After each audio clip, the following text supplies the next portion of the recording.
네, 같이 좀 나누겠습니다. 설교가 아니라 사실은 이게 제가 말씀 묵상한 걸 함께 나누는 시간으로 좀 이 시간을 갖는 거거든요. 그래서 유인물 이렇게 드렸겠지만, 제가 되게 이렇게 뭐 이렇게 회의를 하거나 이렇게 대화를 하면 강한 편입니다. 그래서 제 생각과 제 주장들을 잘 이야기하는 편인데, 또 결정이 한번 되어지면 그만하자고 얘기할 때까지 그냥 계속 갑니다. 왜냐하면 그러니까 회의를 통해서 결정이 된 거니까 그냥 가는 거죠. 예전에 우리 목회자들이 모여서 이야기할 때에 이 묵상을 우리 교회에서 강조해 나가고 있는데, 좀 성도들에게 묵상을 좀 알려줄 수 있는 시간들이 있으면 좋겠다. 그래서 우리가 굳이 뭐 따로 시간을 빼가지고 또 그런 교육을 할 필요가 있겠느냐. 우리가 지금 수요일 날은 원래 정식 명칭이 수요 예배가 아니라 저희 교회는 수요 큐티 기도회입니다.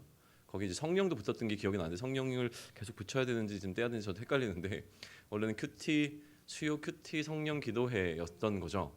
그리고 지금도 그렇습니다. 그래서 우리 교회는 같은 본문으로 우리가 매일 묵상하다가 사실은 수요일 날 함께 모여서 일주일간 하나님께서 우리에게 어떤 마음을 주셨는지에 관한 것을 다시 한번 나누고, 또 주셨던 마음들을 놓고 함께 간절히 기도하는 시간으로 이 수요일을 우리가 보내고자 하는 거죠. 그래서 이 시간을 담당할 때마다 이제 특별히 목사님들이 어떻게 묵상을 하고 있는지를 함께 나누는 것을 통하여서 좀 성도 서로 간에 좀 유익이 되는 시간이 되면 좋겠다라고 이 시간을 지금 좀 보내고 있기 때문에 제가 이제 설교를 준비하진 않았습니다. 이번 한 주간 동안 하나님께서 저에게 어떤 마음을 주셨는지, 또 저는 어떻게 말씀 묵상을 했는지를 함께 나누고자 하는 건데, 앞에 놓여 있는 이제 성경이 시편이라는 거죠. 시편은 우리가 잘 알겠지만 저에게 시편이 갖고 있는 몇 가지 의미들, 또 이미지들이 있는데, 첫 번째는 무엇이냐면 시인들의 고백이라고 하는 거예요. 이 시를 쓴 사람이 또 하나님과 또 사람들 앞에서 본인의 마음을 정직하게 고백해내고 있는 것이 시편이라고 하는 것이죠. 그러면 이제 중요한 건 뭐냐면, 그가 놓인 삶의 자리에서 하나님과 하나님의 말씀을 묵상하다가 그에게 주신 그 마음을 그대로 이제 토해내는 것이 시편이라고 하는 것이죠. 만약에 시인들이 나누고 있는 그의 마음이 우리 앞에 놓여 있는 성경 속에 포함되어 하나님의 말씀으로 인정될 수 있다고 한다면, 마찬가지로 또 제가 여러분에게 저에게 주셨던 하나님의 마음들을 함께 나누는 이 시간이 어떤 설교일 수 있다면, 우리 각자가 매일 묵상하고 그 묵상 가운데 하나님께서 주신 이 마음을 누군가와 나눌 때 여러분들이 나누시는 그 나눔도 누군가를 향한 하나님의 메시지가 될 수 있으면 분명히 좀 이해할 수 있으면 좋겠다는 겁니다. 그렇게 한번 우리는 하나님께서 우리 주변에 있는 많은 사람들을 통하여 또 한 개인을 통하여 어떻게 이야기하시는 데에서 함께 나눌 수 있는 시간이 지금이 되면 좋겠습니다. 먼저 시편은요, 이번에 시편을 묵상하기 전까지 저에게 그러니까 이미 들어와 있는 이미지가 있는 거죠. 시편이란 이런 책이다라고 하는 것인데, 저에게 시편은 어떤 책이었냐면 기본적으로는 찬양이었습니다. 왜냐하면 어렸을 때부터 이제 CCM 이든지 이제 복음성가라고 불렀던 이 찬양들이, 그러니까 찬송가를 제외한 나머지 교회에서 불려지는 이 찬양들 가운데 가장 많은 찬양이 시편의 이 구절들을 가지고 만들어진 찬양들이 참 많았고요. 그것들을 참 많이 불렀고, 그것들만 묶어서 찬양집이 묶어져 있었던 찬양집이 저희 집에 있었던 걸 여전히 기억을 합니다. 그러니까 늘 시편이라고 하는 것은 그렇게 찬양을 위해서 유익하게 사용되는 어떤 성경이라고 하는 인식이 강했던 거죠. 그런데 이 시편이 저에게 가장 가깝게 다가왔던 것은 한 4, 5년 전의 경험 때문에 그런데, 굉장히 제 개인적으로는 참 어려웠던 시기가 있었습니다. 뭐 다른 게 어려운 게 아니라 제 마음이 너무 힘들었는데, 한마디로 이야기하면 하나님의 부재를 경험했던 시간이 저에게 있었던 거죠. 그러니까 하나님께서 저와 함께하지 않는 것 같은 그런 느낌들을 받았던 시절이 있었습니다. 그 시절 동안에 하나님과 제가 소위 얘기하면 쇼부를 보기 시작한 겁니다. 하나님, 도대체 하나님께서는 저에게 관심이 있으십니까? 라는 거를 놓고 하나님과의 어떤 관계를 회복하기 위해서 처음에 이제 그 해를 시작하면서 40일 작정 기도를 시작을 했었고요. 그리고 중간에 40일 기도를 했는데 하나님께서 말씀을 딱 해주시면 좋은데 아무 얘기도 안 하시더라고요. 침묵하시더라고요. 그래서 그냥 그런가 보다 약간 서운한 마음을 갖고 있었는데, 교회적으로 이제 100일 특별 새벽 기도를 했어요. 그때 이제 교회 담임 목사님이 바뀌는 시기였기 때문에 그 시기에 그냥 저는 담임 목사님을 위해서 기도하는 게 아니라 저 자신을 위해서 기도했던 거죠. 하나님은 저에게 관심이 있습니까? 이제 100일을 기도를 다 하면 하나님께서 짜잔하고 뭔가 저에게 말씀해 주실 것 같았는데 100일이 다 지나도 아무 말씀도 안 하시더라는 거예요. 마음이 약간 불편해지기 시작했습니다. 나는 목사인데 하나님께서 정말 나에게 관심이 있으신가? 뭐 주변에 있는 사람들을 다 보면 다 너무 행복해 보이는 거예요. 그래서 제가 우울하거나 이러진 않았습니다. 그냥 하나님을 향해서 뭔가 서운함이 갑자기 찾아왔는데 뭐 사람도 주변에 보게 되면 이 사람도 하나님께서 되게 귀하게 여겨주시는 것 같고 이 사람에서 특별히 모든 것들 다 준비해 놓으신 것 같은데 저를 위해서는 아무것도 준비 안 해놓으신 것 같은 거죠. 저는 그렇게 죽어라 막 하나님을 위해서 뭔가를 애쓰고 있는 것처럼 느껴지는데 도대체 하나님은 뭐 하시는 건가라는 생각이 들어서 이제 마지막이다. 그 해를 이제 마무리하기 한 50일 정도가 남아 있었는데 마지막 결단을 한 거예요. 이번에도 내가 하나님을 붙들고 기도하는데 하나님께서 나에게 아무 사인도 아무 이야기도 안 해주시면 나는 이제 목사 때려치리라. 하나님께서 도대체 나에게 이렇게 기도도 안 들어주시는데 내가 계속 하나님 붙잡을 이유가 뭐가 있겠는가? 이 길이 아닌가 보다라고 생각하고서 하나님 붙잡아야 되는데 사실은 1년간 그렇게 기도했던 게 너무 지쳤던 거예요. 그래서 혼자는 할 수가 없었고 함께하는 공동체에게 좀 부탁을 했습니다. 뭐 이런 구체적인 이야기를 하진 않았었던 것 같고요. 50일을 작정하고 나가야 되는데 저 혼자 하면 반드시 실패할 것이 분명했기 때문에 그냥 50일 동안 우리가 같이 그러니까 그 새해를 맞이하는 전 50일 남았으니까 우리가 기도로 50일을 준비해보자.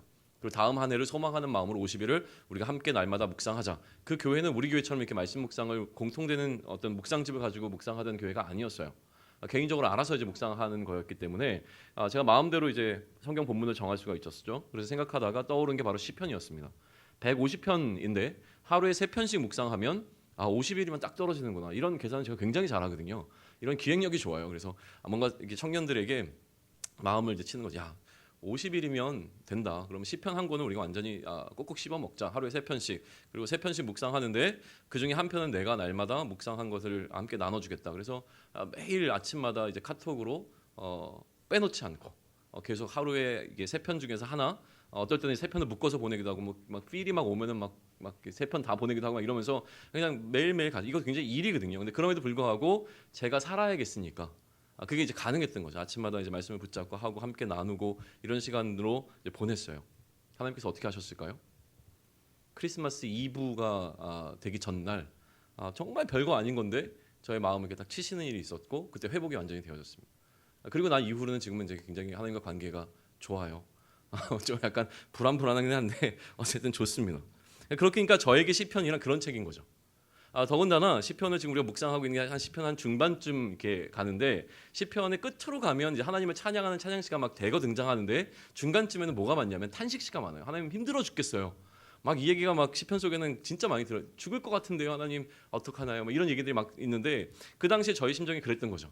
그러니까 우리 왜 이별하고 나면 이별 노래가 그렇게 내 고백 같잖아요. 이별들을 안 해봐서 잘 모르시나요? 연애했을 그 당시를 한번 생각해 보십시오. 막 헤어지고 나면 막 짝사랑하고 나면 그 짝사랑에 관한 노래가 막 내 심정을 대변하는 것 같고 이런데 그 당시 완전히 제 마음이 바닥을 칠 때 이런 탄식시를 보게 되면 너무 큰 위로가 됐던 거죠. 그러니까 시편이랑 항상 저에게는 이제 그런 의미가 좀 있었던 거예요. 탄식 가운데 힘을 준 성경이라고 하는 것이죠. 오늘 그러면 이제는 그때는 그랬는데 오늘은 이제 오늘을 살아가는 지금에 있어서는 하나님과 관계가 제가 지금 굉장히 괜찮거든요. 지금 그러니까 그 괜찮은데 제 앞에 놓여 있는 건 탄식시란 말이죠. 그러면 이 탄식시가 남의 이야기처럼 들리느냐 아니면 내 이야기로 받아들일 수 있겠느냐가 이제 첫 번째는 숙제였던 것 같아요. 지금 그때와는 다른 상황이고 그때처럼 사실은 바닥을 치고 있지 않거든요. 시인이 이야기하고 있는 그 상황과 지금 내 상황이 매치가 되고 있는 상황은 아니라고 하는 거예요. 그럼에도 불구하고 말씀 묵상이라고 하는 것은 반드시 지금 내가 놓여 있는 삶의 정황과 함께 연결이 되어져 있습니다. 내 상황 속에서 말씀이 보이는 거예요. 그러니까 똑같은 성경 말씀을 보더라도 내가 어떠한 상황 가운데 놓여 있느냐에 따라서 성경을 바라보는 시선이 달라질 수밖에 없는 거죠. 그러니까 결국 오늘은 제가 하나님께서 저에게 어떤 마음을 주셨는가를 나눠야 되는데 그 이야기를 나누려면 저의 삶의 자리가 지금 어떠한지를 공유해야 되는 거잖아요. 제가 마음속에 도대체 어떤 마음을 갖고 있는지 제가 하나님과의 관계는 괜찮지만 그럼에도 불구하고 제 마음 가운데 서운함과 또 뭔가 이렇게 그런 마음이 없을까요? 여전히 있단 말이죠. 근데 그거를 나눠야 되는데 문제는 그거를 나누는 공동체가 여기라는 거예요. 제가 다른 데 가서 설교를 하면 아마 더 자유롭게 얘기할 수 있을 것 같은데 지금 얘기를 하게 되면 대부분이 제가 시간을 보내는 게 이 예수향림 교회란 말이죠. 그러니까 제 마음을 힘들게 하는 것도 이곳에서 일어나는 일입니다. 제 마음을 기쁘게 하는 것도 이곳에서 일어나는 일이에요. 근데 그 얘기를 제가 솔직하게 다 이야기를 하는 게 과연 좋은지 나쁜지 사실 판단이 잘 안 됩니다. 왜냐하면 저는 어쨌든 간에 리더의 자리에 있는 사람이잖아요. 근데 리더가 어떤 마음을 갖고 있는지 여기서 제가 어떤 낙심하는 마음이 있는지 뭐 이런 것들을 이야기하는 게 과연 좋은지 안 좋은지를 잘 모르겠습니다. 몰라서 얘기를 안 하기로 결정했습니다. 그럼 뭘 나눌 거냐라는 거죠. 뭘 나눌 거냐. 5년 전에 시편이 저에게 주었던 강렬한 인상은 무엇이냐면 이거였어요. 시인들이 지독하게 하나님을 신뢰하는 거예요. 시편을 보면 볼수록 이 시편 가운데 놓여 있는 시인의 상황은 진짜 절망적인데, 제가 그 상황에 놓여 있으면 진짜 막 욥처럼 욥의 아내가 얘기한 것처럼 하나님을 원망하고 그냥 죽어버릴 것 같은데, 근데 그 상황 속에서 끊임없이 시인들은 뭐라 하냐면 하나님 나 이거 죽을 것 같아요. 근데 끝에 가면 그런데 하나님을 송축합니다 막 이러거든요. 야 도대체 뭐야 왜 이렇게 하나님을 지독하게 신뢰하는 거야 라고 하는 마음들이 좀 있었던 거예요. 근데 그리고 난 이후에 시편은 저에게 그렇게 영향력을 끼치지 못했습니다. 왜냐하면 제가 시편을 굳이 펼쳐서 보지 않았던 것 같아요. 왜냐하면 이제는 아는 거죠. 시편을 펼치면 하나님께서 나에게 무슨 얘기를 할지 알아요. 내가 마음이 힘들고 절망 가운데 있을 시편을 펼치면 시편은 나에게 뭐라고 얘기할지 내가 너무나 현명하게 아는 거예요. 뭘 얘기하겠어요? 그래도 하나님을 신뢰하고 그래도 하나님을 찬양해야 되지 않겠니? 이 얘기 하시기 너무나 뻔하니까 그 얘기 듣기 싫어서 사실은 어쩌면 시편을 펼치지 않았던 것 같다는 생각이 드는 거죠.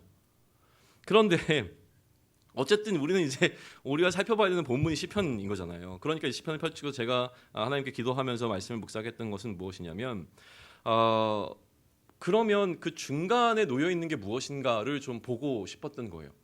한 몇 주 전인 것 같은데 몇 주 전에 우리 청년 리더 방에 누가 영상을 하나 올려줬어요. 그 영상을 올린 장본인이 지금 여기 와 있는 것 같은데 남녀의 대화법에 관한 영상을 올렸어요. 유명한 그 상담가거든요. 그분이 했던 클립이 굉장히 돌았는데 약간 업그레이드 되는 거더라고요.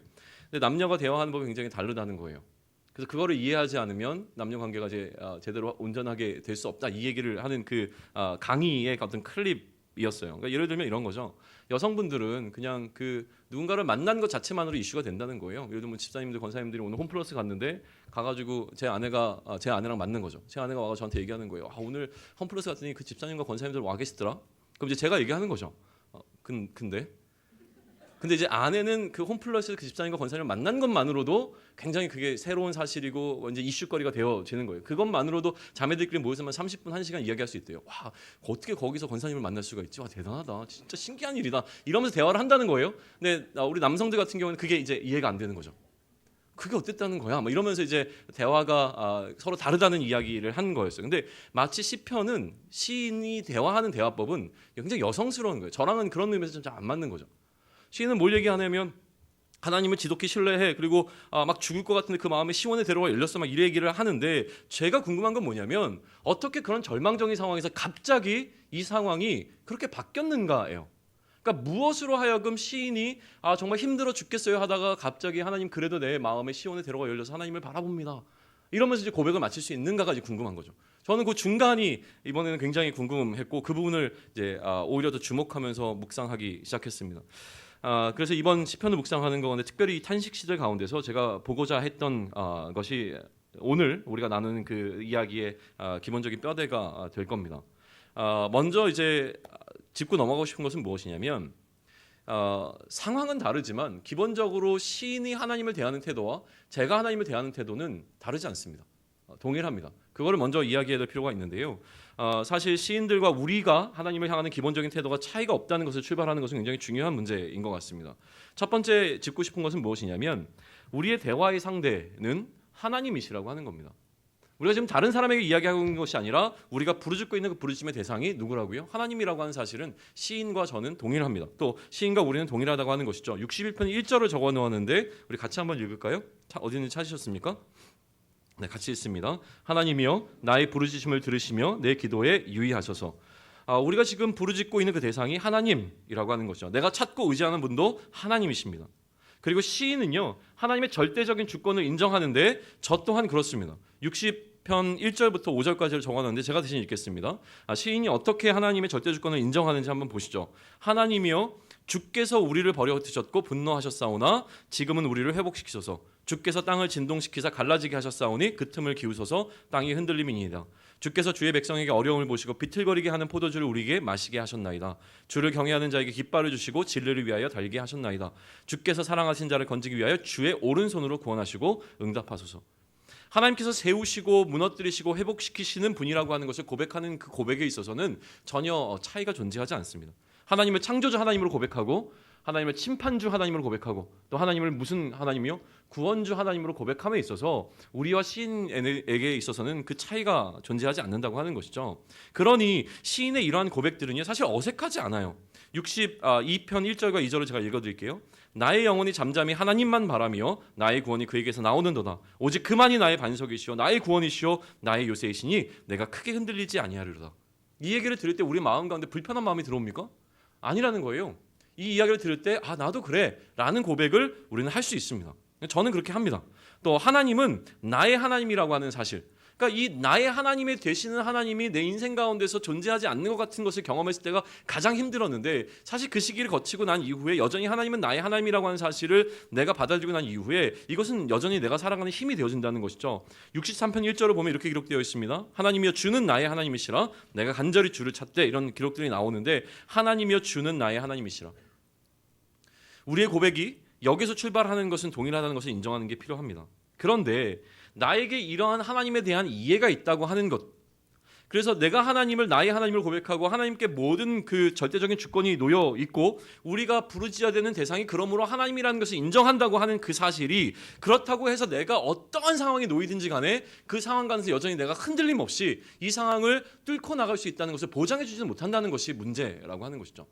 하나님에 대한 이해는 이렇습니다. 그런데 내 삶의 자리 가운데서 어려움이 찾아오게 되면 다 괜찮아, 나에게는 충분한 쿠션이 있어 라가 아니라 그런 상황이 찾아오면 여전히 우리는 아프다는 거예요.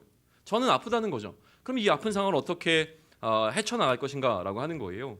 일단 그럼에도 불구하고 우리에게는 기본적으로 하나님에 대한 이런 이해와 이런 고백들이 있다는 것은 우리가 짚고 넘어갑니다.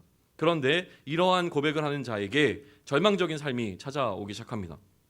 객관적인 어떤 시선으로 본다면 시인이 놓여있는 삶의 자리가 오늘 제가 그리고 우리가 놓여있는 삶의 자리보다 훨씬 더 터프해 보이는 것이 사실입니다. 우리는 시인이 느끼고 있는 이런 절망 가운데 객관적으로 봤을 때는 들어가지 않는 것처럼 느껴져요. 그렇지만 그렇다고 해서 내가 시인보다 덜 고통받고 있네라고 하는 이 사실이 나에게 위로가 되지는 않습니다. 왜냐하면 저는 지극히 제 개인 중심적이어서 내가 힘들면 세상이 무너지는 것 같아요. 내가 힘들지 않으면 어떤 사람들이 힘들어하고 있더라도 그 힘듦이 나에게 그렇게 깊게 다가오지 않는 것을 많이 경험하게 되어집니다. 그러니까 결국은 내가 어떤 상황 가운데 놓여 있는가가, 내가 어떻게 이 상황을 느끼고 있는가가 사실은 가장 중요해 보인다라고 하는 것이죠. 결국 나의 마음을 흔드는 상황은요, 그때도 힘들었고 지금도 힘들고 앞으로도 나를 힘들게 할 것이라는 것이 너무나 명백해 보인다라고 하는 것이죠. 그러니 시인이 지금 놓여있는 절망적인 상황을 먼저 살펴보고 이 절망적인 상황이 우리가 어쩌면 이미 거쳐왔던 상황일 수도 있고 우리가 경험했던 그 마음일 수도 있고, 아니면 현재 우리가 그러한 시인의 마음 가운데 머물러 있을 수도 있고, 또 앞으로 우리 인생을 살아가다 보면 시인이 지금 느끼고 있는 이 절망적인 상황의 마음들을 느낄 수 있다는 가능성을 완전히 열어놓고 그리고 이제 보는 것이 필요하다라고 하는 것이죠. 이 절망은 우리가 이미 지나쳐온 것일 수도, 현재 머물러 있는 것일 수도, 또 앞으로 지나갈 수 있는 터널이라고 하는 것이 분명합니다. 그러니까 이 절망의 상황들은 어떤 것인가라고 하는 것을 좀 먼저 또 주목하고 넘어가는데요. 첫 번째는 아까도 얘기했지만 하나님의 버리심, 다시 얘기하면 하나님의 부재를 경험하는 순간이 우리를 절망 가운데로 빠뜨릴 것이라고 하는 겁니다. 60편 1절인데요. 우리 함께 읽을까요? 자, 시작. 하나님이여 주께서 우리를 버려 흩으셨고 분노하셨사오나 지금은 우리를 회복시키소서. 여기서 뭐라고 얘기하냐면 우리를 버리셨다라고 얘기합니다. 버리셨다. 성경에서 가장 우리를 감동시키는 장면은 어디냐면 하나님께서 우리를 택하셨다라고 하는 겁니다. 그런데 지금 하나님께서 우리를 택하시는 장면이 아니라 어떻게 하시는 장면입니까? 버리시는 장면이라고 하는 것이죠. 하나님, 이것은 버림받는다는 것은 단순히 하나님께 택함을 받았기 때문에 하나님 나라의 백성이 되고 택함을 받지 않은 자가 이방인이 되어지는 차원이 아닙니다. 버림을 받았다는 것은 더 이상 하나님과의 관계가 회복될 수 없는 지경에 이르러 하나님과 관계가 완전히 끊어져 있는 차원이라고 하는 것이죠. 제가 몇 차례에 걸쳐서 말씀드렸던 것 같은데 이런 거예요. 제가 하나님의 부재를 경험했을 때 가장 힘들었던 것은 무엇이냐면, 상황이 어떠하든지 간에 하나님과 내가 같이 있다라고 하는 것만 느껴지면 그 어디나 하나님 나라입니다. 괜찮습니다. 그냥 상황이 진짜 너무 힘들어도 하나님이 여전히 나와 함께하겠다는 그 마음만 느껴지면 그 어디나 하늘나라라고 하는 고백을 할 수 있는데, 문제는 내 상황이 정말 너무나 편안하고 더 이상 그보다 더 좋은 상황이 있을 수 없는데도 불구하고 하나님께서 나와 함께 하신다는 마음이 내 안에 확 들어오고 나니까 그것이 지옥이더라는 것이죠. 그러니까 하나님의 버리심이라고 하는 것은 그만큼 두려운 겁니다. 하나님의 버림받는 그 상황 가운데 놓여 있는 것이 바로 이 지옥이라고 하는 것은 장소적인 개념이라기보다는 그런 하나님과의 관계가 완전히 끊어져 버리는 상황이라고 하는 것이 지옥이죠. 63편 1절입니다. 같이 한번 읽을까요? 하나님이여 주는 나의 하나님이시라. 내가 간절히 주를 찾되 물이 없어 마르고 황폐한 땅에서 내 영혼이 주를 갈망하며 내 육체가 주를 앙모하나이다. 물이 없는 상황입니다. 물이 없는 상황. 영적으로 힘들고 육적으로도 죽을 것 같은 이 상황을 지금 시인은 어떻게 표현합니까? 물이 없는 상황으로 이야기하고 있는 거예요. 앞서서는 나의 하나님이라는 고백을 했습니다. 그런데 그 하나님을 지금 시인은 어떻게 하고 있어요? 찾고 있단 말이죠. 나의 하나님인데 그 나의 하나님을 내가 간절히 찾을 수밖에 없는 그 상황, 하나님을 더 가깝게 맞아들여야 되는데 그럴 수 없는 상황, 하나님이 어디 계신지 내가 찾고 하나님의 도우심을 그 갈급한 심정으로 찾아야 되는 그 상황이 우리 가운데 찾아오게 된다라고 하는 거예요. 나의 하나님을 찾아야 하는 상황은 마치 하나님이 남의 하나님과 같은 그런 느낌을 받을 때입니다. 왜 이런 해석이 가능하냐면 이 해석이 옳은 해석이 아닐 수 있습니다. 그럼에도 불구하고 왜 그렇습니까? 제가 경험했던 삶의 자리가 이 본문을 그렇게 읽게 하는 거예요. 내가 경험했을 때 내가 하나님을 찾기 위해서 그 간절히 하나님을 향해서 계속 부르짖었던 그 시간이 계속 제 마음 가운데 기억나기 시작하는 거죠. 그러니까 그때 힘들었던 마음들이 계속 떠오르는 겁니다. 그러니 우리가 경험할 수 있는, 또다시 우리 인생 가운데 우리가 경험할 수 있는 절망적인 상황은 어떤 상황이겠습니까? 내 인생 가운데 하나님께서 개입하지 않으시는 것 같은, 내가 절망 가운데 놓여 있고 내가 어려움 가운데 놓여 있는데 하나님께서는 여전히 나를 향하여 침묵하고 있는 것 같은 그런 상황이 올 때에 우리는 절망이라고 하는 이야기를 끄집어낼 수 있다라고 하는 것이 첫 번째입니다. 두 번째, 우리가 경험할 수 있는 절망적인 삶의 자리는 시인을 통해서 우리가 보게 되는 것은 무엇이냐면 땅 끝에 서 있는 것 같은 상황이 우리 인생 가운데 찾아올 수 있다라고 하는 거예요. 61편 2절 상반절만 함께 읽겠습니다. 내 마음이 약해질 때에 땅 끝에서부터 주께 부르짖으오리니. 땅 끝에서 지금 하나님을 부르고 있습니다. 땅 끝이 지금 시인의 삶의 자리를 압축해서 표현하고 있는 것입니다. 땅 끝, 어떤 경계의 끝 지점에 서 있는 것이죠. 마치 낭떠러지에 서 있는 것 같은 그런 느낌을 받게 되어집니다. 땅 끝에 서 있는 상황, 이 땅 끝에 서 있는 그 상황이 이 시인의 마음을 어떻게 하고 있습니까? 약하게 하고 있습니다. 하나님을 향해서 견고한 믿음과 신뢰 가운데 서 있었던 이 시인의 마음을 약하게 만든다는 거예요. 지금 자신의 힘으로는 더 이상 이 상황을 넘어설 수 없을 것 같은 것을 경험했을 때가 땅끝입니다. 땅끝까지 나아가는 과정 가운데 그래도 내가 뭔가 할 수 있을 것 같아서 달려왔는데 내 힘으로 뭔가를 경험하고 내 힘으로 뭔가를 해내고자 애쓰고 노력하다가 결국 내 앞에 딱 뭐가 다가옵니까? 낭떠러지 같은 땅끝을 마주했을 때 더 이상 나는 아무것도 할 수 없구나. 이때가 우리가 경험하게 되는 절망적인 순간이라고 하는 것이죠. 며칠 전에 월요일 날 금산을 갈 일이 있어서 금산을 밤에 우리 청년들하고 같이 교회 스타렉스로 내려가는데 갈 때는 괜찮았어요. 가다가 폭우를 만났습니다. 제 인생에서 두 번째 큰 폭우였습니다.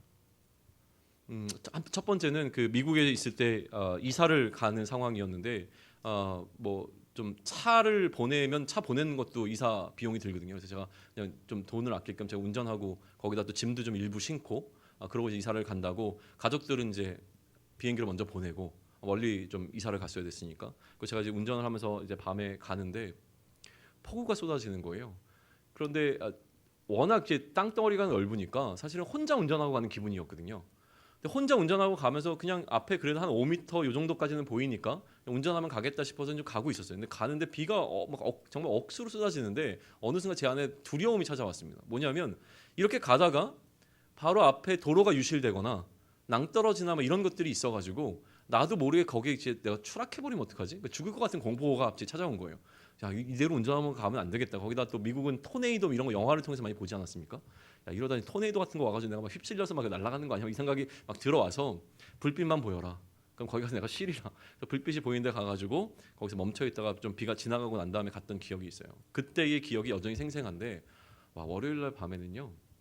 센 척하고 제가 운전을 했는데 진짜 무서웠어요. 삐끗하면 죽겠구나 이 생각이 들더라고요. 비가 진짜 막 억수로 왔어요. 와, 그리고 막 그 고속도로니까 세게 달려야 되잖아요. 근데 막 차들이 전부 다 이렇게 깜빡이 켜고 다 속도를 줄일 수밖에 없는 상황으로 막 비가 쏟아졌어요. 그러면 쉬었다 가야 되잖아요. 그래도 가야 되니까 또 그냥 운전하고 간 거예요. 근데 제 마음 속에 자연스럽게 기도가 되더라는 거예요. 하나님 도와주세요. 죽을 것 같아요. 출발할 때 기도도 안 했던 완악한 목사가 가다가 이제 폭우를 만나니까 폭우 그때서야 이제 하나님을 찾는다는 거죠. 그때서야 기도하게 되더라. 우리 인생 가운데서 이런 표현을 사용합니다. 일용할 양식이 없는 상황 경험해 보셨습니까? 일용할 양식을 구할 수 없는 상황. 도대체 우리 인생 가운데 일용할 양식을 구할 수 없는 상황이 언제 찾아오겠습니까? 일용할 양식을 우리에게 주시옵시고. 그냥 노력하면 일용할 양식을 구할 수 있을 것 같아요. 그래도 직장도 없고 아무것도 없어도 그래도 좀 노력하면 하루 먹을 거는 어떻게 구할 수 있겠죠. 근데 그것조차도 얻을 수 없는 어떤 상황, 내 힘으로는 더 이상 아무것도 할 수 없는 절망적인 상황을 우리 인생 가운데 경험했을 것이고 지금 경험하고 있을 수 있고 앞으로 언젠가 경험하게 될 것이라고 하는 것이 너무 명백하다는 겁니다. 내가 마주할 절망은요, 더 이상 내가 아무것도 할 수 없음을 깨닫는 순간이 찾아왔을 때 경험하게 되는 두려움과 공포라고 하는 것이죠. 세 번째로 우리가 묵상하고 있는 시편 가운데서 보게 되어진 절망은 무엇이냐면 내가 알고 고백하는 하나님에 대한 말씀들이 내 상황 속에서 실제가 되지 못할 때 경험하게 되는 절망입니다. 이런 거예요. 62편 3절인데요. 제가 읽겠습니다. 넘어지는 담과 흔들리는 울타리 같이 사람을 죽이려고 너희가 일제히 공격하기를 언제까지 하려느냐라고 되어 있어요. 이거는 정말 니네가 공격을 언제까지 할래라고 궁금해서 묻는 질문이 아닌 거죠. 무슨 질문입니까? 많이 먹었다 아니냐 이거죠. 야 힘들어 죽겠 이제 너무 오랜 시간 동안 이 끊임없는 공격이 찾아온 거예요. 이제 그만 좀 해라 이 얘기하고 싶은 거거든요. 언제까지 할 거야? 언제까지? 하나님이 향해서 부르짖는 거 언제까지 내가 이 상황을 견뎌야 됩니까? 절망이 찾아오고 힘든 상황이 찾아오면요 어떤 일정한 기간 동안 우리가 견뎌낼 수 있을지 몰라요. 하나님의 말씀을 붙잡고 이 또한 지나가리라 이러면서 또 막 붙잡고 나아갈 수 있을지 몰라요. 그런데 그 기간이 점점 길어지면 어떻게 할 거예요? 그럼 우리 마음이 약해지기 시작한다는 거예요. 너무 힘들어 죽겠어. 더 이상 이제 견딜 수가 없어 라는 거죠. 그러니까 아무리 하나님께서 말씀을 통해서 견뎌라 이야기를 해도 견딜 수 없게 되어지는 상황은 뭐냐면 그 기간이 길어지면 길어질수록이에요. 이거는 우리만의 문제가 아니에요. 초대교회의 이 성도들에게도 이 문제는 동일했습니다. 예수님께서 금방 오실 것 같았어요. 근데 좀만 견디면 예수님이 오시겠지. 예수님이 오시는 기간이 길어지면 길어지다 보니까 이들의 믿음이 흔들리기 시작하는 거죠. 안 오시는 거 아니야? 그러니까 사도들이 그렇게 그들의 성도들을 향해서 부르짖는 건 뭡니까? 견고하게 견뎌야 된다. 끝까지 인내해야 된다. 이 얘기 계속 하는 거거든요. 너희가 이때까지 세상이 좀 나아질 거라고 기대하지 마. 세상은 점점 더 악해질 거야. 이때까지 너희가 배우고 믿어왔고 신뢰했던 것 가운데 든든하게 좀 서 있어라. 이 얘기하는 거거든요. 그리고 정말 그 신뢰를 붙잡고 끝까지 살다가 하나님의 부르심을 받은 자들에 관한 기록이 어디에 등장합니까? 히브리서 11장 믿음장에 등장하는 거거든요. 그게 그 믿음이라는 거예요. 우리가 붙잡고 가야 될 믿음이라는 거죠. 더 힘들게 하는 것은 무엇이냐면 이건 저의 개인적인 판단인데 62편 4절입니다. 우리 함께 읽을까요? 그들이 그의 높은 자리에서 떨어뜨리기만 꾀하고 거짓을 즐겨하니 입으로는 축복이요 속으로는 저주로다. 이 성경 구절이 있는데요. 제 안에 찾아오는 외로움이 있었습니다. 씁쓸함이 있는 거죠. 씁쓸함. 오늘을 살아가면서 우리도 또 경험하게 되는 이런 상황들이라는 거예요. 겉으로는 괜찮아요. 겉으로는 여러분과 제가 지금 괜찮잖아요. 그죠? 괜찮은 것 같아요. 그런데 이 문을 열고 나가시는 순간 여러분들 마음속에 저를 향한 이제 막 불평들이 나오는 거죠. 박찬호 목사님 뭐 설교도 별로고 오늘 괜히 왔네 막 이러면서 막 겉으로는 막 괜찮은 척하고서 막 속으로 가면서 막 얘기하는 거예요. 목사님 뭐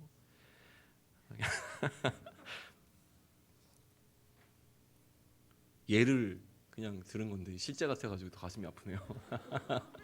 왜 그런 경험들 없으십니까? 우리가 일상을 오늘 마주하면서 많은 사람들을 만나요. 근데 그 많은 사람들에게 우리가 정말 진심으로 대하고 있습니까? 아니면 만나는 사람들이 나에게 진심으로 대하고 있다고 느껴집니까? 아닐 때가 있는 것 같아요. 그럴 때 더 힘든 것 같죠. 그리고 대부분 우리가 만나게 되는 이 상황 가운데 함께 정말로 성도로 살아가고 있는 우리들이 서로를 향하여 그런 든든한 힘이 되어지지 않는 것 같고 온통 내 주변에는 나를 음해하려고 하고 나를 시기하고 나를 힘들게 하는 그런 또 나를 비방하고 있는 대적들만 존재하는 것 같을 때 느껴지는 그 씁쓸함. 그렇다 특별히 뭐 싸우는 것도 아니에요. 그런데 거기서 느껴지게 되는 그 외로움이라고 하는 것들이 있다라고 하는 것이죠. 그러니까 이런 것들을 경험하게 될 때에 아무리 하나님의 말씀이 괜찮아 견뎌라 이 얘기를 해도 이 말씀이 나에게 실체가 되지 않는 것을 경험하게 될 때 우리가 느끼는 이 절망감이라고 하는 것들이 있다는 거예요. 그런데 앞서서도 얘기했지만 이 절망 가운데 시인은 어떻게 합니까? 하나님만 의지하고 있는 것을 계속 보여주는 거예요. 끊임없이. 61편과 60편과 61편만 제가 읽겠습니다. 시간이 부족해서요.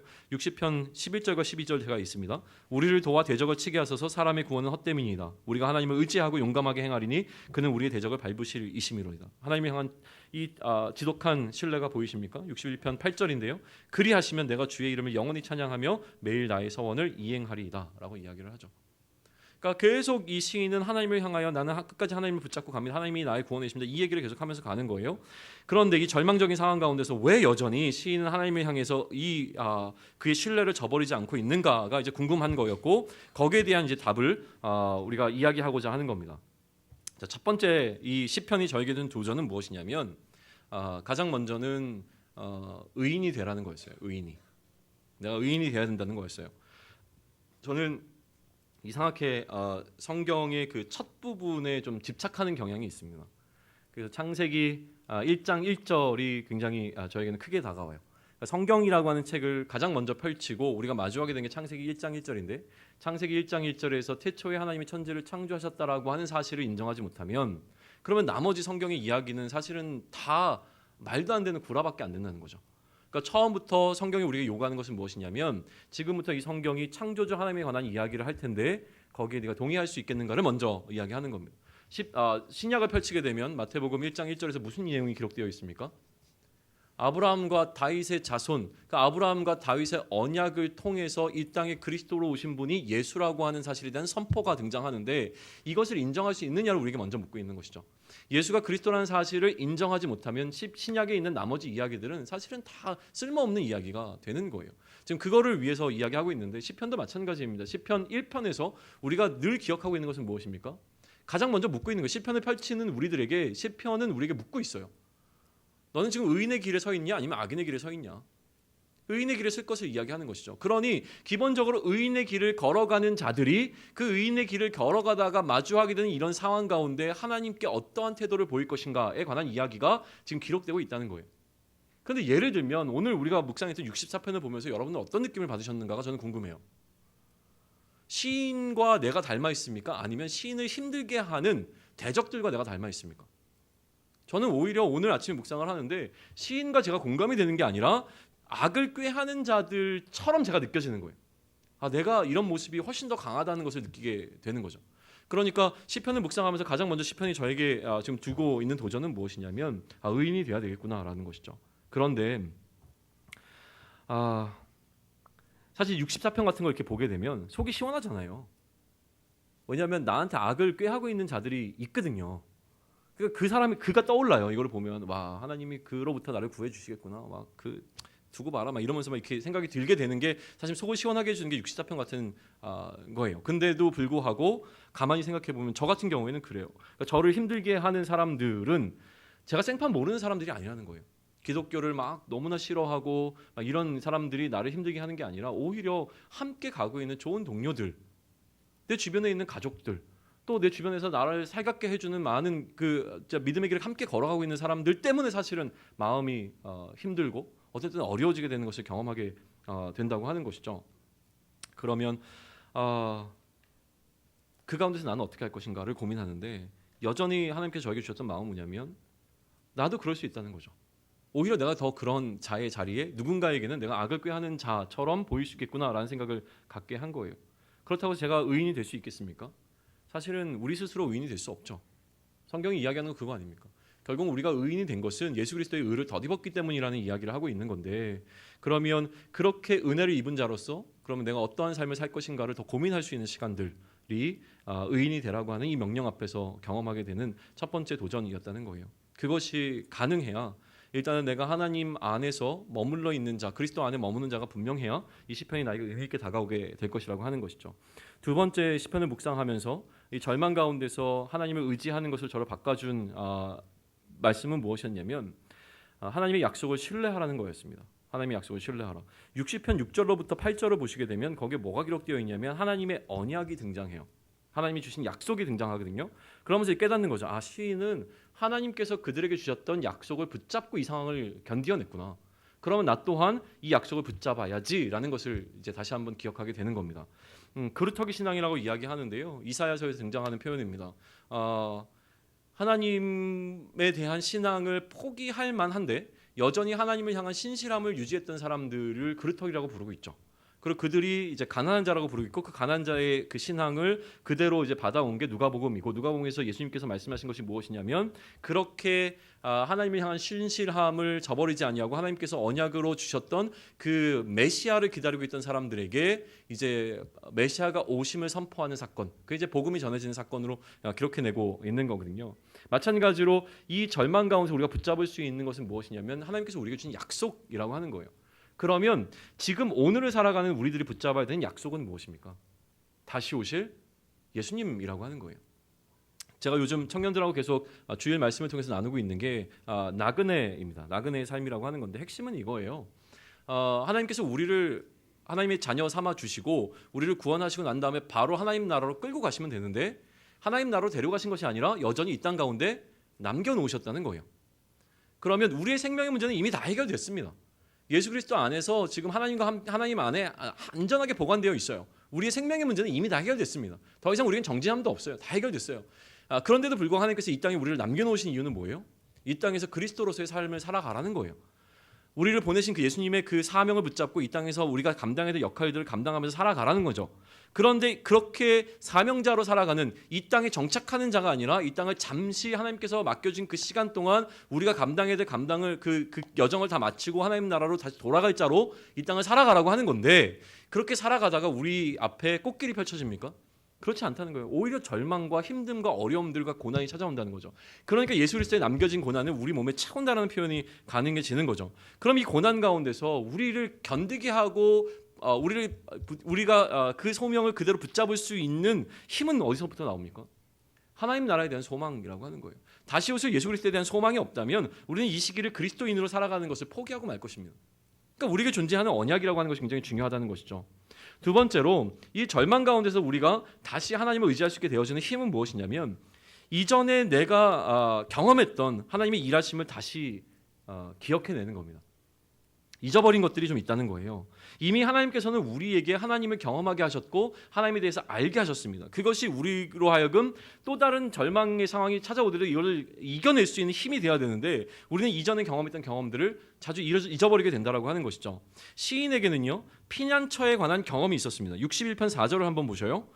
이렇게 기록되어 있습니다. 내가 영원히 주의 장막에 머물며 내가 주의 날개 아래로 피하리이다. 지금 이 주의 장막에 머물며 주의 날개 아래로 피하리라고 하는 이 표현을 좀 어떤 이미지적으로 생각해 본다면 무엇이냐면 그들의 그 그룹 안에 가장 가운데 놓여 있었던 장막 한가운데 놓여 있던 지성소를 떠올리시면 돼요.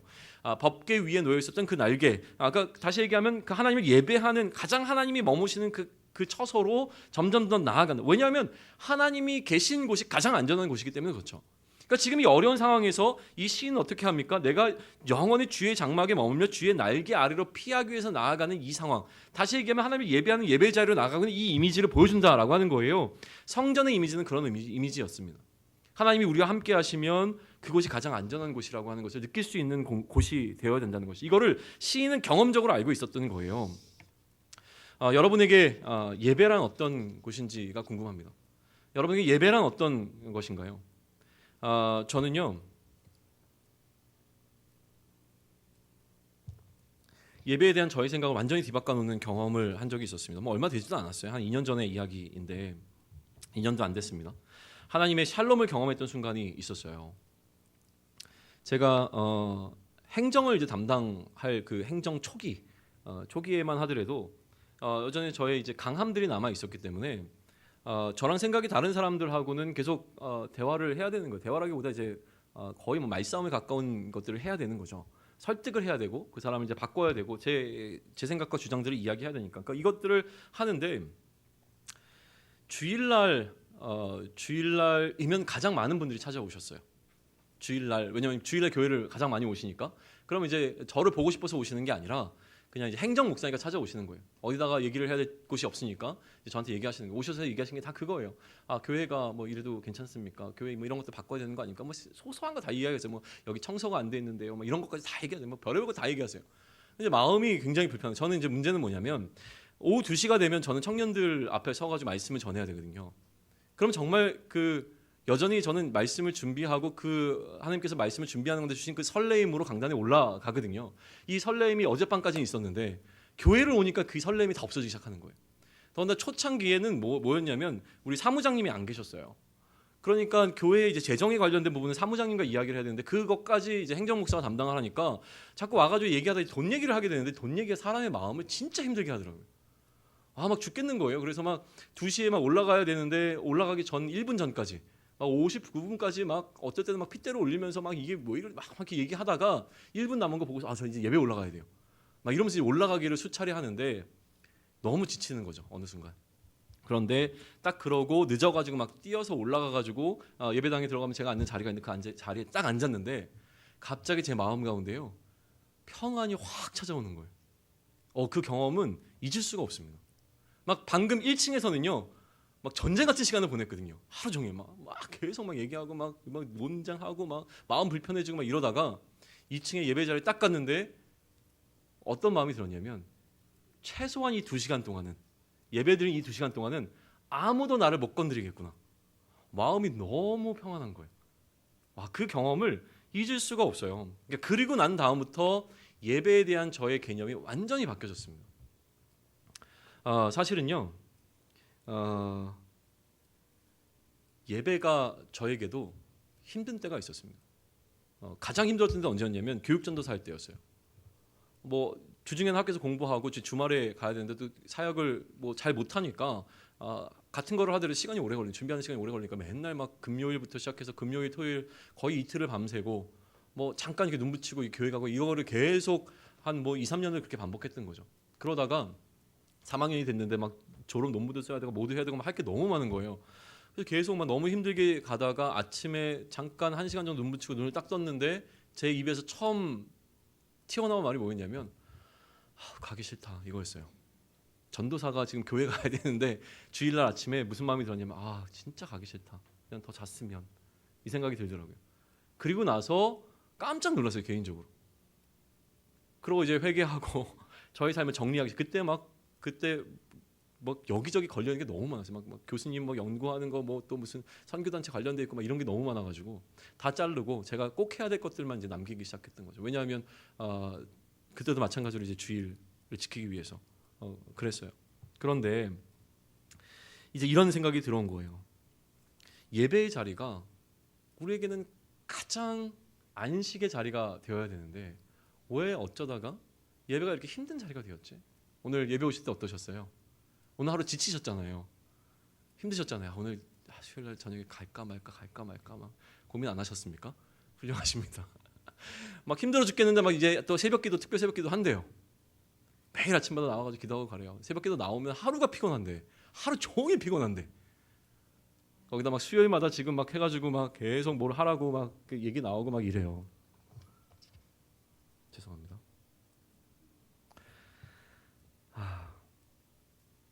피곤기가 가득한 거죠. 예배의 자리가 우리가 안식이 되는 것이 아니라요. 피곤기가 가득해요. 근데 무슨 생각이 들었냐면 우리에게 치열한 일상이 없기 때문이라는 생각이 들었어요. 그러니까 우리는 그리스도인으로 살아가는데 주일날 어떻게 하면 내가 가장 그리스도인다울까를 생각하면서 주일에 모든 걸 쏟아부어요. 그러니까 주일이 가장 힘든 거예요.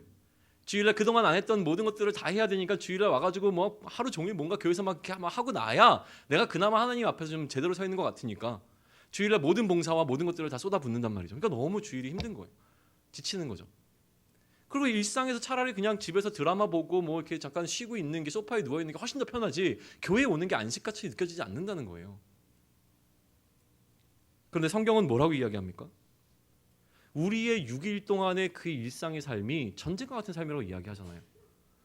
갑옷을 입고 나가지 않으면 큰일 난다라고 얘기하는 게 성경이 우리에게 얘기해주고 있는 우리의 일상의 삶이라고 하는 거예요. 그러니까 6일 동안의 일상의 삶 가운데서 갑옷을 입고 치열하게 살아가다가 좀 쉬고 싶어서 기억나는 때가 예배여야 된다는 거예요. 이 예배의 자리에 오게 되면 최소한 예배를 드리고 있는 동안은 세상이 나를 더 이상 공격하지 못하겠구나. 그러니까 우리가 이렇게 무겁게 입고 있었던 갑옷과 모든 무기들을 내려놓고 좀 편안하게 하나님과 함께 할 수 있는 그 시간이 예배의 자리가 되어져. 너무 힘들어서 예배 가고 싶다. 예배 자리에 가야 되겠다. 이런 마음이 드는 게 옳다라고 하는 거죠. 며칠 전에 저희 청년 공동체 리더가 저한테 연락이 왔습니다. 목사님, 이번 주일날 여행을 좀 가야 되겠어요. 주일날 여행 가느라고 주일을 빠져야 될 것 같아요. 예전에 저였으면 욕을 바가지로 했을 겁니다. 어디 리더가 예전에 막 사인도 받고 이렇게 각서도 쓰고 그랬거든요. 리더가 뭐 리더 모임에 안 나오면 어떻게 되고 뭐 노래방 가면 어떻게 되고 막 이런 것도 막 해서 이제 청년사역 초창기 했을 때는 막 그랬었거든요. 근데 이제 저도 이제 많이 이제 나이가 들은 거죠. 물어봤어요. 지금 그렇게 해도 되겠는지 나한테 지금 허락을 받는 건지 나랑 지금 상의를 하는 건지 아니면 이미 결정해놓고 나한테 통보하는 거냐. 통보하는 거였죠. 이미 결정은 다 끝난 거예요. 이미 결정했는데 어떡하냐. 갔다 와라. 그리고 이제 전화를 끊었는데 마음에서 소화가 안 되는 거예요. 또 부글부글 끓어오르기 시작하는 거죠. 이대로 넘길 수 없다. 그래서 문자를 보냈어요. 그리고 나서 또 불편한 거예요. 문자를 보내놓고서 불편한 거죠. 그리고 났는데 저녁에 또 다른 리더가 똑같은 얘기를 하는 거예요. 목사님 이번 주일날 제가 여행을 좀 가야 되겠는데요. 오전에 참았던 마음이 그 친구한테 쏟아져 나간 거예요. 막 쏟아부었어요. 어떻게 리더가 돼서 책임감도 없이 그럴 수 있냐. 너는 양을 굶어 죽이려고 하냐 이러면서 막 얘기. 근데 이 친구가 진짜 열심히 하는 리더거든요. 진짜 막 주중에 신방하고 막 되게 열심히 하는 리더예요. 근데 제 얘기를 다 듣더니 한마디를 하는 거예요. 목사님 제가 책임감 없이 리더의 역할에 서 있는 거 아니지 않습니까? 좀 이렇게 리더가 이야기를 하면 우리 리더가 얼마나 힘들었으면 참고 참다가 정말 죽을 것 같아가지고 여행을 한번 다녀올게요라고 이야기를 하는 걸로 이해해주고 그래 잘 쉬고 와라 이렇게 얘기해줄 수 있는 거 아닙니까?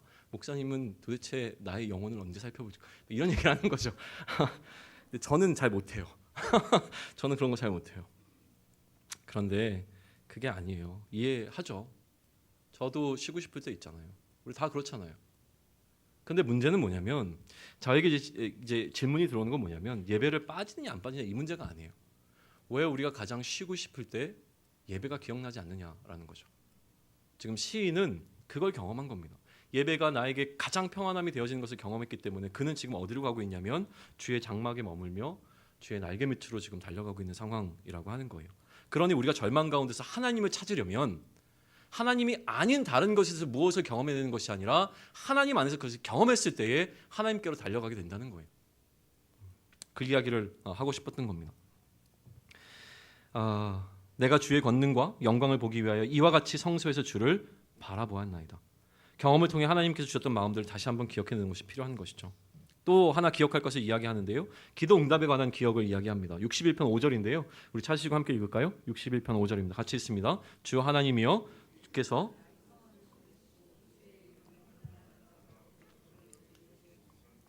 나에게 하나님께서는 내 기도에 응답하시는 분이라고 하는 확신이 있는가라는 겁니다. 근데 돌이켜보면 우리는 힘들었던 시간들을 다 거쳐왔습니다.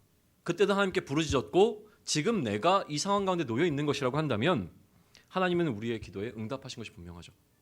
내가 원하는 방향으로 응답하셨든 아니든 간에 어쨌든 하나님은 우리의 상황 가운데 개입하셨고 그러니 여전히 오늘을 우리가 살아가고 있는 것이죠. 그런데도 우리는 자꾸 잊어버리는 거예요. 하나님께서 내 기도에 응답하지 않으실 것 같은 마음이 들게 되는 거예요. 그러니 계속 기억해야 되는 것이죠. 그 어려웠던 많은 기도의 제목들이 응답되어져서 내가 여기 서 있다는 겁니다. 그것을 알고 있었던 시인이 고백하는 게 그거예요. 나의 서원을 들으셨다는 거죠. 그러니까 우리가 이 절망 가운데서 다시 기억해내는 두 가지는 무엇이냐면 하나님께서는 하나님의 일하심을 우리에게 이미 경험하게 하셨고 그 경험이 우리로 하여금 절망 가운데서 하나님을 바라보게 할 것이라고 하는 것이고 우리가 하나님께 간구했던 그 기도의 제목들이 응답되어져서 그 응답되어진 것을 또다시 하나님께 간구하면 하나님께서 여전히 우리에게 응답하실 것이라고 하는 그 확신 가운데 하나님께만 부르짖어야 된다는 대회에 관해서 이야기하고 있는 것입니다. 네 번째는 무엇이냐면 이제 다 갔습니다. 5가지까지밖에 없어요. 네 번째는 좀 기네요. 빨리 하겠습니다. 시편은 나에게 명령하라고 이야기합니다. 명령하라고. 나의 영혼아 잠잠히 하나님만 바라라. 무릇 나의 소망이 그로부터 나오느다.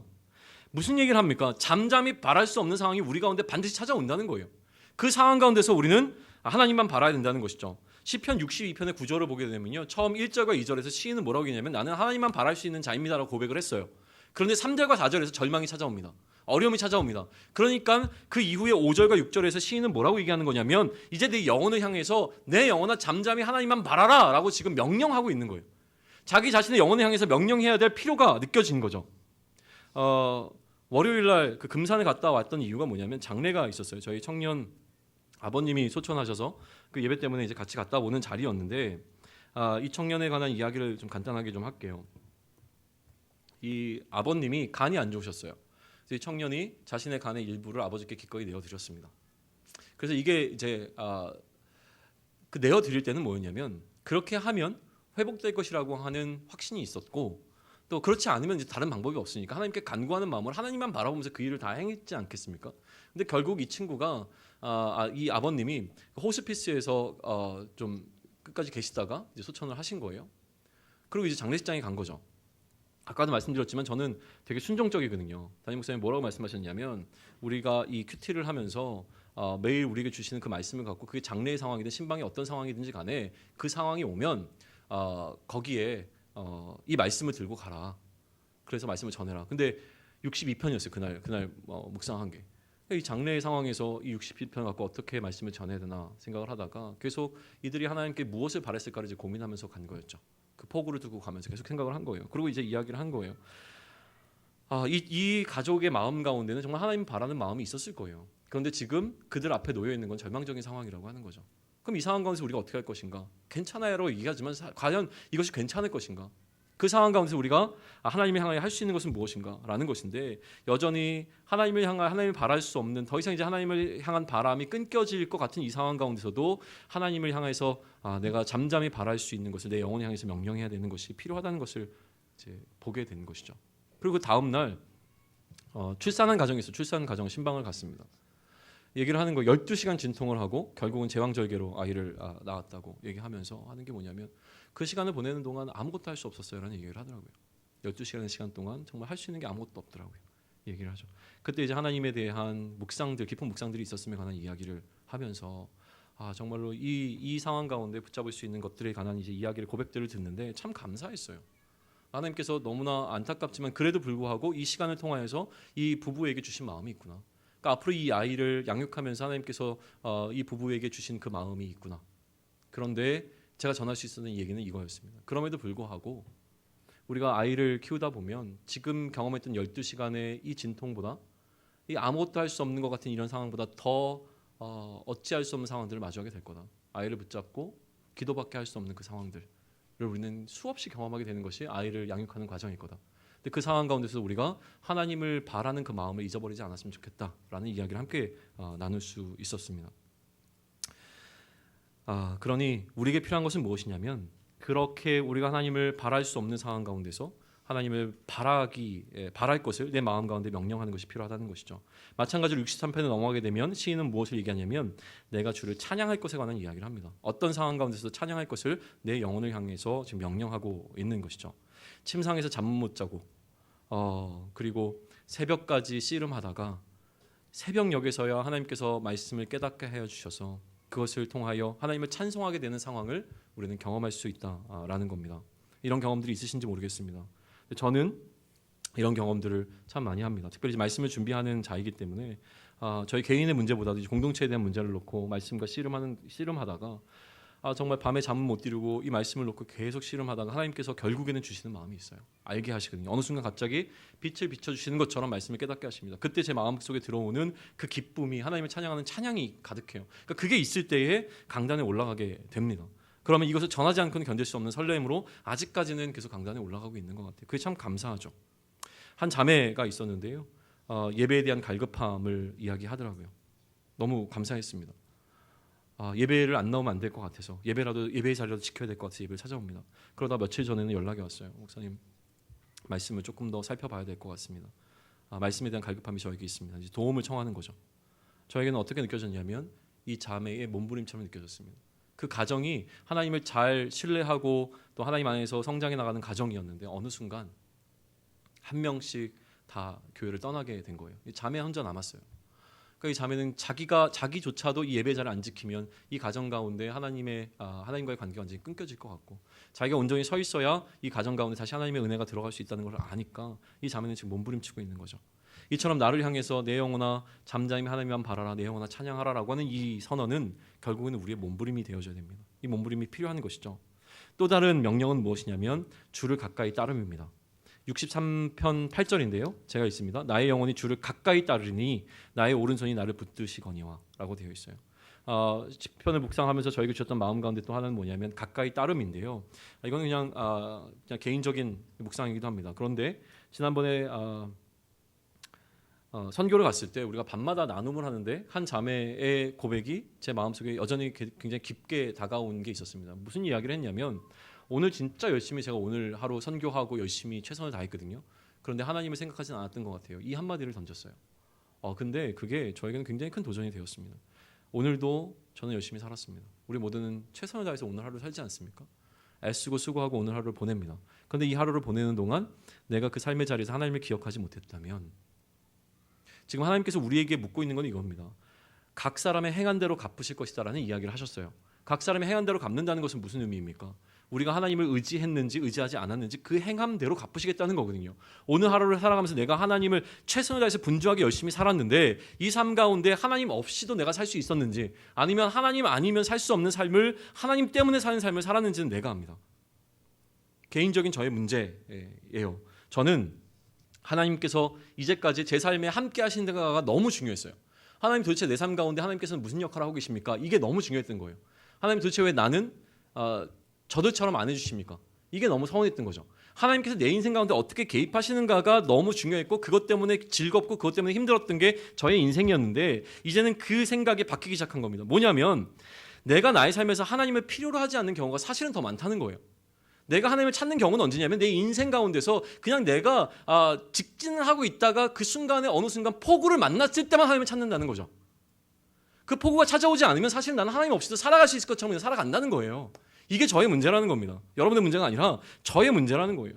그래서 지금 하나님 입장에서 저를 살펴보게 되면 하나님이 이렇게 보실 것 같아요. 그냥 지멋대로 가는 거예요. 야, 손 좀 붙잡고 가자. 하나님께서 오히려 나한테 요청하시는데 제가 필요 없어요. 나 혼자 갈게요. 그러다가 하나님이 필요하면 뒤돌아보고 그때서야 하나님 찾는 거죠. 하나님 왜 같이 안 가요? 그러니까 이러한 태도를 보이고 있는 게 내 모습이실 것 같다는 생각이 더 들어온 겁니다. 필요한 건 무엇이냐면 오늘을 살아가면서 하나님 없이는 살 수 없는 자라는 것을 고백하며 내가 살아가고 있는가라고 하는 것이죠. 그래서 제가 다 이야기할 수 없지만 지금 제가 놓여 있는 상황을 하나님께 완전히 맡기려고 합니다. 이게 묵상 가운데 저에게 주신 마음, 최종적인 마음이었던 거예요. 지금 내가 하나님께 완전히 맡길 수 있는 상황이기에 그 길을 갈 수 있으면 좋겠다는 생각이 든 겁니다. 내가 만약에 선택을 할 수 있는 상황이라면 내가 무언가 어찌할 수 있는 그 상황이 아니라 내가 전혀 아무것도 할 수 없는 상황을 선택하고 그 길을 걸어가겠다고 하는 그 선택이 굉장히 중요하게 느껴졌습니다. 왜냐하면 이번 주일날 양순 목사님을 통해서도 말씀 전해졌지만 내 경험으로 하루 종일 고기를 낚아도 낚을 수 없었던 그 지점으로 다시 돌아가게 하시잖아요. 우리가 실패했던 그 자리를 하나님께서는 다시 가게 하시잖아요. 왜요? 거기서 네가 할 수 없었던 거를 내가 나의 말씀에 의지하면 할 수 있다는 것을 보여주기 위해서 그곳으로 보내셨잖아요. 실패의 그 자리부터 시작하게 하셨다는 거 아닙니까? 그러니까 하나님의 말씀만 의지하고 순종하며 내 생각과 내 뜻과 내 판단과 내 경험을 완전히 내려놓은 그 상황에서 나는 아무것도 할 수 없습니다라는 그 절망의 상황에서 하나님만 의지하고 난 다음에 하나님께서 나에게 경험하게 하실 하나님의 일하심을 경험하고 나면 내 인생이 또다시 완전히 뒤바뀔 것을 너무나 알기에 그래서 그때는 더 이상 내가 배와 그물과 고기 집착하지 않고 모든 것을 버려두고 하나님만 쫓는 삶을 살 수 있다는 것을 성경이 분명하게 보여주기에 나도 그 삶 살고 싶어서 이제는 내 경험과 내 능력을 따르는 것이 아니라 내가 뭐 좀 한 것 같은 그런 것들을 경험하는 것이 아니라 내가 아무것도 할 수 없는 상황 가운데서 하나님께서 이 모든 것들을 준비하시고 예비하시고 이끄셨음을 고백하시는 그 상황으로 저를 내모려고 하는 겁니다. 그게 가능해졌으면 좋겠고 그러기를 소망한다라고 하는 겁니다. 마지막입니다. 그런데 이렇게 걷는 길은 참 힘듭니다. 그때 필요한 것이 무엇이냐면 믿음의 동료들이라는 생각을 갖게 합니다. 62편 8절인데요. 우리 같이 한번 읽을까요? 시작. 백성들아 시시로 그를 의지하고 그의 앞에 마음을 토하라. 하나님은 우리의 피난처시로다. 아멘. 62편에서 하나님을 바라보던 자가 상황 가운데 하나님을 바라보는 것을 놓쳐버렸습니다. 그러니까 그의 마음을 향해서 명령하는 겁니다. 나의 영혼아 하나님만 잠잠히 바라라. 나의 영혼아 하나님만 잠잠히 바라라. 그러다가 그는 회복된 겁니다. 그러니 이제 주변을 향해서 그의 절망적인 상황을 놓고 이제 메시지가 되어지는 거죠. 주변에 있는 많은 사람들에게 전하는 겁니다. 그게 옳은 길이다. 함께 가자라는 거죠. 혼자는 어렵습니다. 그러니 우리가 함께 갈 때에 이 일이 가능해진다는 겁니다. 그걸 우리가 해낼 수 있으면 좋겠습니다. 좋은 공동체 만났습니다. 예수상담교회에서 우리를 부르신 목적이 있다고 믿습니다. 정말 하나님 절망 가운데서 다시금 하나님을 의지하는 이 삶 살아내는 것이 나 혼자 해결할 수 있는 문제는 아니라고 생각이 됩니다. 그래서 우리는 이 예배의 자리가 사모되어지고 이 예배의 자리에 나왔을 때에 나 혼자 세상 가운데서 절망 가운데 놓여 있는 것 같은 상황이 아니라 죽을 것 같은 상황을 함께 경험하고 있는 바알에 무릎 꿇지 않은 7천 명을 마주할 수 있는 상황들이 우리 예배를 통해서 일어나기를 소망합니다. 네, 같이 좀 찬양하고 기도하면 좋겠는데요.